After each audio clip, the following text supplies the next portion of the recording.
potential for creating unlimited debt money we have now. Beyond that, if gold again became the sole legal basis of money, those who have no gold would suddenly have no money. Other monetary reform advocates have concluded that greed and dishonesty are the main problems, and that there may be better ways to create an honest and equitable money system than returning to silver or gold. Inventive minds have proposed a variety of alternate ways to create money. Many private barter systems create money as debt, much as banks do, but it is done openly and without charging interest. An example is a barter system in which debt is expressed as pledges of hours of work, all work being valued equally at a dollar figure that then allows hours to be equated with the dollar price of goods. This kind of money system can be set up by anyone who can devise a way to do the accounting and find willing and trustworthy participants. Setting up a local barter money system, even if it were little used now, would be prudent emergency planning for any community. Monetary reform, like electoral reform, is a big topic, and one that requires a willingness to change and to think outside the box. Monetary reform, again, like electoral reform, will not come easily, because the enormously powerful interests that benefit from the existing system will do their utmost to maintain their advantage. Now that we've seen that money is just an idea, and that in reality money can be whatever we make it, here's one very simple alternative monetary concept to consider. This model is based on systems that have worked in the past, in England and America, systems that were undermined and destroyed by the Goldsmith bankers and their fractional reserve system.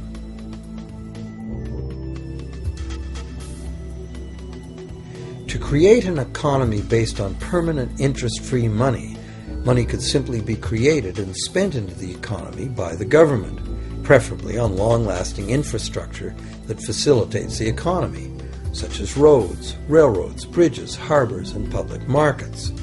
This money would not be created as debt, it would be created as value, that value being in the form of whatever it was spent on. If this new money facilitated a proportional increase in trade requiring its use, it would cause no inflation whatsoever. If government spending did cause inflation, there would be two courses of action available. Inflation is equivalent in effect to a flat tax on money.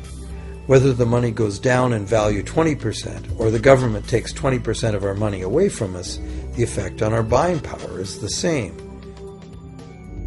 Viewed this way, inflation in place of taxation might be politically acceptable if well spent and kept within limits. Or government could choose to counter inflation by collecting tax monies that it then takes out of use, thus reducing the money supply and restoring its value. To control deflation, which is the phenomenon of falling wages and prices, the government would simply spend more money into existence.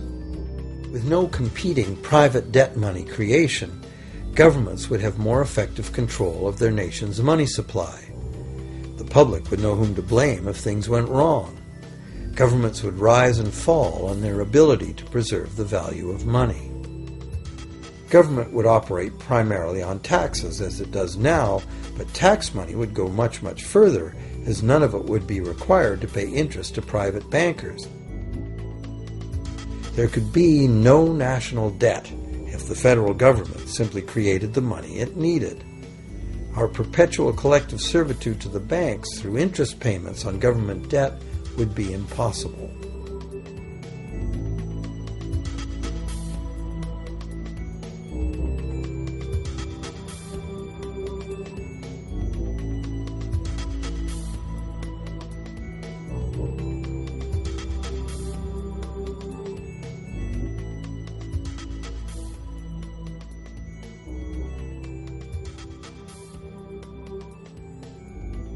What we have been taught to believe as democracy and freedom has become in reality an ingenious and invisible form of economic dictatorship. As long as our entire society remains utterly dependent on bank credit for its supply of money, bankers will be in the position to make the decisions on who gets the money they need and who doesn't.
Few people are aware today that the history of the United States since the Revolution in 1776 has been, in large part, the story of an epic struggle to get free and stay free of control by the European international banks.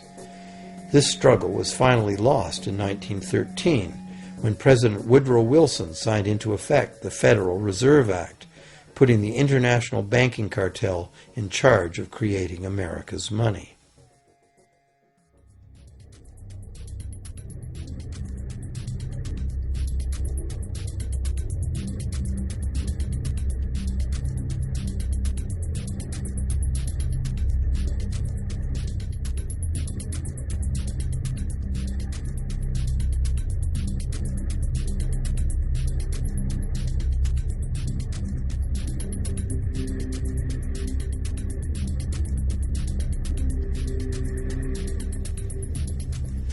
The power of this system is deeply ingrained.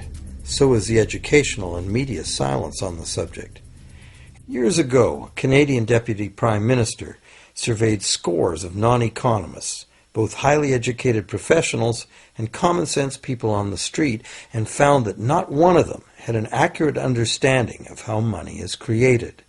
In fact, it's probably safe to say that most people, including the frontline employees of banks, have never given the matter a moment's thought. Have you?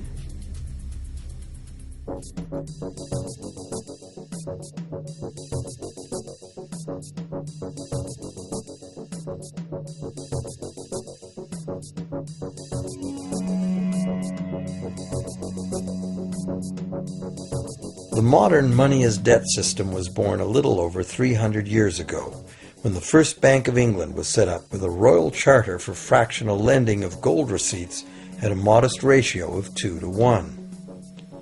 That modest ratio was just the proverbial foot in the door. The system is now worldwide, creates virtually unlimited amounts of money out of thin air, and has almost everyone on the planet chained to a perpetually growing debt that can never be paid off.